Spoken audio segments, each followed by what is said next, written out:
bienvenidos, bienvenidas, amables oyentes. Un placer estar con ustedes, especialmente en este momento que hacemos un resumen de la conversación que hemos tenido durante esta semana. Con ustedes, Héctor Urrutia, un amigo, un médico, un estudioso. Bienvenido, Héctor. Gracias por invitarme. Bueno, y quien les habla también, Raúl Medina, que siempre ha estado semana a semana conversando con ustedes. Esta semana hemos estado analizando la creación y el Génesis como pilar. ¿Qué significa eso de como pilar, verdad, Héctor? ¿Qué significa como base, no es cierto? Como fundamento. Claro, es lo que sostiene un edificio. Claro, exactamente. Sí, Génesis, los primeros capítulos sobre todo, introducen la Biblia entera, así como Apocalipsis la concluye. Por lo tanto, todo lo que la Biblia dirá después está basado en estos capítulos. Es importante entonces, ¿no es cierto?, cuando vamos a estudiar la creación, tener un concepto claro de lo que la Biblia, qué es la Biblia y qué Dios ha permitido para nosotros en realidad, para hacernos entender lo que nosotros no podríamos entender de otra manera. Porque recuerde usted que cuando decimos en el principio, significa que en algún momento del principio Dios creó. ¿Y antes qué había? Nosotros no lo podemos saber porque partimos de allí, ¿o no? Bueno, todo lo que existe fue creado después de ese principio. Entonces, antes de ese principio, solamente estaba Dios. Y si decimos que había otra cosa junto a Dios, entonces Dios no es el único ser eterno. Si había un lugar donde Dios estuviera, entonces la materia o el espacio es eterno. Si hubiera un santuario eterno en el cual Dios moraba, diríamos que el santuario celestial es eterno. Pero la verdad es que Hebreos nos dice que el santuario celestial fue hecho. Dice que no fue hecho por mano humana como el terrenal, pero fue hecho por la mano de Dios. Y fue hecho después que Dios, o quizá antes, pero fue hecho para poder morar junto a los ángeles. En otras palabras, no es que Dios requiera una morada, simplemente Dios lo hizo con otros propósitos. Entonces podemos afirmar que antes de ese principio, incluso en ese principio cuando Dios estaba comenzando a crear todo el universo, solamente estaba Dios, el Dios Trino, el Padre, el Hijo y el Espíritu Santo. Allí en el libro de Juan 1, en adelante dice: en el principio era el Verbo, y el Verbo era con Dios, y el Verbo era Dios. Este era en el principio con Dios, todas las cosas por Él fueron hechas, y sin Él nada de lo que ha sido hecho fue hecho. En Él estaba la vida, y la vida era la luz de los hombres. ¿Pero qué te parece este texto que comienza Juan? Sí, el texto es muy profundo, y de hecho, digamos, este texto es programático para el resto del contenido del Evangelio, porque aquí afirma que Jesús es Dios, y el resto del Evangelio se esfuerza por demostrar que Él es Dios. Juan resalta las obras de Cristo que demuestran que Él es Dios, las palabras, las declaraciones de Cristo que demuestran que Él es Dios. Entonces, esa afirmación que hace acá, Juan la va a demostrar en el resto del Evangelio, y el Evangelio termina cuando el más incrédulo de los apóstoles, que se llamaba Tomás, él decía ver para creer, terminó confesando: tú eres Dios y tú eres mi Señor. Entonces, desde el principio al fin está esta afirmación. Ahora, ¿cómo se le llama acá el verbo? La palabra griega es logos, y verbo es una palabra muy limitada para traducir esta palabra, porque verbos solamente se refiere en castellano a las palabras de acción o de estado, pero la palabra logos implica todo tipo de palabras. Mejor traduciríamos como palabra, pero también para algunos filósofos griegos la palabra logos la usaban como sinónimo de razón. Hay otra palabra griega que significa también palabra, que es rema, pero no tiene el sentido tan profundo como logos. Y solo Juan le llama así a Cristo, en el Evangelio, en Apocalipsis y en su primera epístola. Y es interesante que el Antiguo Testamento afirma que Dios creó por su palabra. Que como leíamos, ¿verdad?, el día viernes, leíamos que por la palabra de Dios fueron hechos los cielos y la tierra. Porque Él dijo y fue hecho, Él habló y existió. Y cada acto creador está precedido por la frase "y dijo Dios". Y acá dice que en el principio existía la palabra, y la palabra estaba con Dios, y la palabra era Dios. Por lo tanto, Jesucristo es presentado como la palabra de Dios, pero digamos como la palabra de Dios, pero no significa que sea una palabra que se pronuncia o que se piensa, sino que lo que quiere decir es que Él es una persona, porque lo presenta junto con Dios, como otro. ¿Mm? Allí en Hebreos capítulo 1 en adelante, fíjate también ahí conversando acerca del principio, dice, Dios habiendo hablado muchas veces y de muchas maneras en otro tiempo a los padres por los profetas, en estos postreros días nos ha hablado por el Hijo, a quien constituyó heredero de todo y por quien asimismo hizo el universo. Qué declaración del libro de Hebreos en relación a Jesucristo y a Dios. Claro, justamente aquí también el énfasis está en lo que Dios ha hablado. Dios habló desde Génesis 1 en adelante, ¿verdad?, para crear, y luego cuando hubo una separación entre Dios y el hombre, Dios habló a través de los profetas. Y esa palabra creadora también puede crear vida, también puede convertir. Ahora es interesante que dice aquí, igual que en Juan, que es por Cristo por quien Dios hizo el universo. Y es interesante que está en tiempo pasado el verbo hacer, porque el universo fue hecho completo, no hay nada, no se está haciendo, no está evolucionando. El universo no está evolucionando, no se está creando, porque la primera ley de la termodinámica, que es categórica, dice que nada se crea y nada se destruye. En todo el universo vemos que esto es así. El universo está completado. Pero el mismo Hebreos capítulo 1, el versículo que sigue, leímos 1 y 2, el versículo 3, dice que además de que Jesús hizo el universo, dice que Él es el que está sustentando todas las cosas con la palabra de su poder. Por lo tanto, Jesús es el creador y sustentador. Creó en tiempo pasado, Él hizo el universo, pero sustenta en tiempo presente. Él está sustentando el universo. Por lo tanto, Jesucristo, ¿verdad?, es Dios porque es el creador y hace la obra que solamente Dios puede hacer. En Juan capítulo 5, y después se desarrolla en forma más amplia en Juan capítulo 9, cuando Jesús afirma que las obras que el Padre hace en sábado, las hace Él. Según la tradición judía, el único que obraba el sábado era Dios como creador, pero no para crear, sino para sustentar, porque el universo necesitaba sustento. Entonces, cuando Jesús dice que las obras que el Padre hace el sábado las hace Él, está diciendo que Él es Dios y que el universo requiere de Él, de su obra, para que se mantenga, para que se sustente. Y entonces los judíos tomaron piedras para matar a Cristo porque consideraron que su declaración era blasfema. Jesús les pregunta, bueno, ¿por cuál buena obra me quieren matar? ¿Por un milagro, por ayudar, por sanar? Ellos le dicen, no te matamos por una buena obra, sino porque tú siendo hombre te haces Dios. Por lo tanto, el que Jesús se declare o diga o dé a entender que Él es creador, para los judíos significaba que Él era Dios, porque no hay otro ser que pueda crear. Isaías capítulo 44, por ejemplo, dice que ninguno de los dioses de las naciones es real. Y la gran diferencia con el Dios verdadero es que Jehová es el creador, es el que hizo los cielos y la tierra. Isaías 40 también tiene alabanza a Dios como el único creador. Vamos a conversar aquí dos ideas que las hemos estado conversando en la semana. Primero, los días de la creación, y la segunda, el sábado y la creación. Nos interesa estas dos temitas analizarlo en este bloque. Leo Génesis 1:3, que dice lo siguiente: y dijo Dios sea la luz, y fue la luz, y vio Dios que la luz era buena, y separó Dios la luz de las tinieblas, y llamó Dios a la luz día, y a las tinieblas llamó noche, y fue la tarde y la mañana un día. ¿Qué nos está diciendo este texto de partida en relación a los días de la creación, Héctor? Claro, acá se toma del versículo 3 al 5 el primer día de la creación, pero es un ejemplo de los otros días de la creación en que todos comienzan con la misma frase, y dijo Dios, y terminan con la misma frase, y fue la tarde y la mañana el día tanto.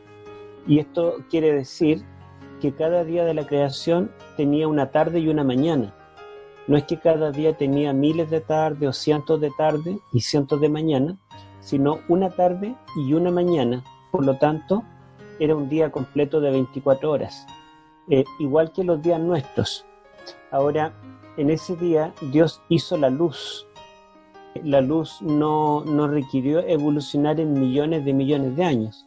Incluso hasta la teoría del Big Bang considera que la luz fue instantánea, que demoró millonésimas de segundos, porque los primeros elementos de los átomos se demoraron, pero muy, muy poco.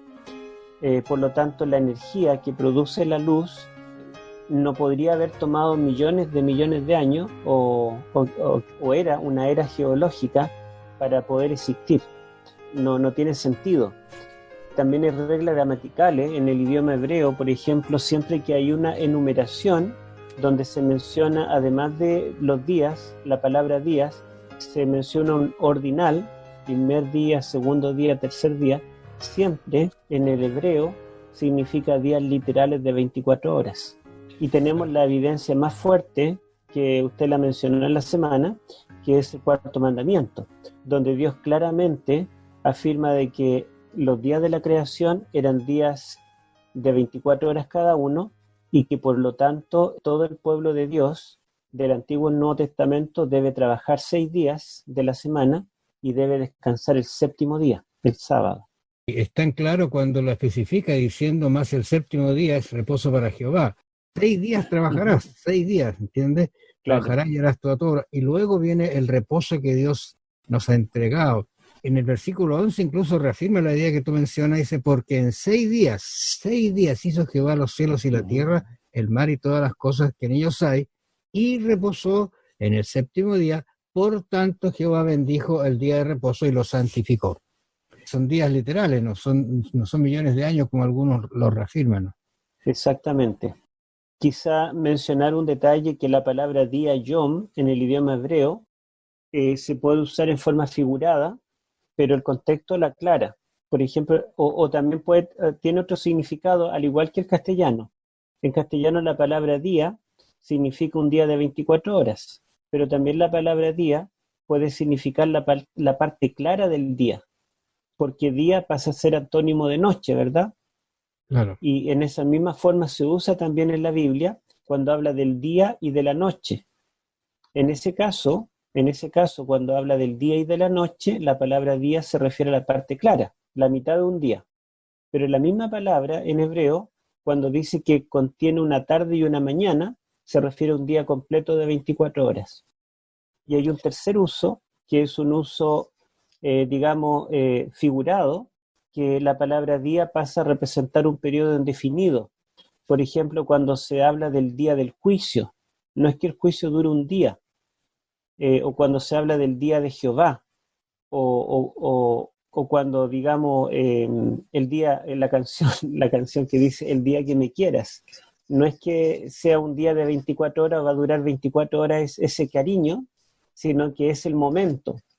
Día pasaría a ser como sinónimo de momento, el momento de. Significado más común, es el día, para la palabra día, es un día de 24 horas. Y el contexto aquí lo muestra. Claro, exactamente. Eso iba a decir yo, el contexto indica lo que la palabra está significando. En Génesis capítulo 2, del 1 al 3, dice, fueron pues acabados los cielos y la tierra y todo el ejército de ellos. Y acabó Dios en el día séptimo la obra que hizo. Y reposó el día séptimo de toda la obra que hizo. Y bendijo Dios el día séptimo y lo santificó, porque en él reposó de toda la obra que había hecho en la creación. Qué lindo descripción que hace, fueron acabados los cielos, fue acabado este espacio, este lugar, claro, para que la habitase la pareja, Adán y Eva. Claro, ahora es interesante que aunque hay una creación anterior, o Dios comenzó a crear antes, porque sabemos que antes de que Dios nos creara, ya había creado a los ángeles, había creado el universo, ya la rebelión se había originado. Sin embargo, la creación divina no estaba completa hasta que Dios creara al ser humano, estableciera el sábado. El sábado es el punto final de toda la obra de la creación, no solamente de la creación humana, sino de la creación del universo entero. Hasta la existencia de los ángeles, ¿verdad?, está, digamos, concluida recién con el día sábado. El sábado no es un día solamente para nosotros de la tierra, sino para el universo. Nosotros estamos acostumbrados que los días se marcan por los movimientos de los astros, en este caso lo que demora la Tierra en girar en torno a su eje cuando le da, digamos, la espalda y la cara al Sol. Sin embargo, no se necesita aquello cuando hay tecnología, por ejemplo. En la Antártida a veces hay periodos que son muchos días o muchas noches, pero se sabe gracias al reloj y al calendario cuándo es un día y cuándo es otro día. Y así también, ¿verdad?, en la creación de Dios, en el cielo nuevo, tierra nueva, no habrá sol ni habrá luna, por lo menos en la Nueva Jerusalén. Sin embargo, habrá días y habrá meses. El árbol de la vida dará cada mes su fruto, por lo tanto habrá conciencia de mes, y de sábado en sábado y de mes en mes iremos a adorar al Creador. Por lo tanto, ¿verdad?, el sábado seguirá vigente. Fue hecho con el propósito de que dure para siempre. Estamos conversando acerca de la creación, el Génesis como pilar. Hemos venido conversando y hablando acerca de lo que es esta creación en el principio. Hemos conversado los días de la creación, el sábado y la creación. Vamos a hablar de la creación y el matrimonio, y también vamos a mencionar algo de la creación y la caída y la cruz. La creación y el matrimonio, Génesis 1:26 lo conocemos muy bien, es un texto maravilloso que encierra cómo Dios crea algo. Él quiere que sea eterno y que le va a dar felicidad a esa parejita. Entonces Dios dice, hagamos al hombre a nuestra imagen, conforme a nuestra semejanza, y señoree en los peces del mar, en las aves de los cielos, en las bestias, en toda la tierra y en todo animal que se arrastra sobre la tierra. 27, y creó Dios al hombre a su imagen, imagen de Dios lo creó, varón y hembra los creó. Y 28 dice, y los bendijo Dios y les dijo, fructificad y multiplicaos, llenad la tierra y sojuzgadla, y señorear en los peces del mar, en las aves de los cielos, y en todas las bestias que se mueven sobre la tierra. He allí, ¿no es cierto?, la creación y el matrimonio. Lo primero que resalta es que es la primera vez que Dios habla en primera persona. En el resto de los actos creadores de Dios es Moisés el que narra las obras de Dios en tercera persona. Pero ahora Dios habla, comienza Moisés, dijo él, dijo Dios, pero luego Dios toma el micrófono y descubrimos que el hablar divino es plural. O sea que Dios no es un individuo, sino que es más de una persona. En Génesis 1 se da a entender que son tres, y el Nuevo Testamento lo hace explícito. Y Dios dice, hagamos al hombre como un ser plural. Dios no es un individuo, sino es como una familia. Y cuando crea al hombre, a su imagen, lo crea también como una familia. Varón y hembra los creó, a pesar de que dice la palabra hombre en singular. Creó Dios al hombre, pero luego explica varón y hembra, los creó. De modo que el ser humano lleva, digamos, la semejanza divina no solamente en los aspectos espiritual, intelectual o físico, sino también en el compañerismo. Por otro lado, a la pareja humana Dios la bendice, y luego de la bendición divina al hombre y a la mujer, Dios les da la orden de fructificar y multiplicarse. O sea, ellos pueden ahora unirse como matrimonio y pueden engendrar hijos. Pero también es interesante que tanto a Adán como a Eva, Dios le da la autoridad para gobernar el mundo, dominio sobre toda la tierra y sobre todos los animales, las aves, los peces, etc. No es que el hombre tiene esta autoridad, sino el hombre y la mujer. Esto nos muestra, ¿verdad?, nos muestra la igualdad que había en el hombre y la mujer en el momento de la creación. No es que uno era superior, el otro era inferior. El hombre pasó a ser cabeza de la mujer recién después de la caída, y esto es por necesidad, para beneficio propio nuestro, ¿verdad?, para poder llevarnos mejor, podríamos decir, fue necesario, pero originalmente el hombre y la mujer estaban en completa igualdad. Tú habías mencionado algo que dijo el doctor Mario Veloso, ¿no es cierto?, en relación a este concepto de quién estaba presente cuando se creó la Tierra, la creación, ¿no? Claro, Y cuando sí. creó a la mujer, ¿qué decía él? Tampoco. Sí, bueno, él comentando Génesis 2, el hombre creado del barro y la mujer de la costilla, dice cuando Dios creaba al hombre, Eva no existía.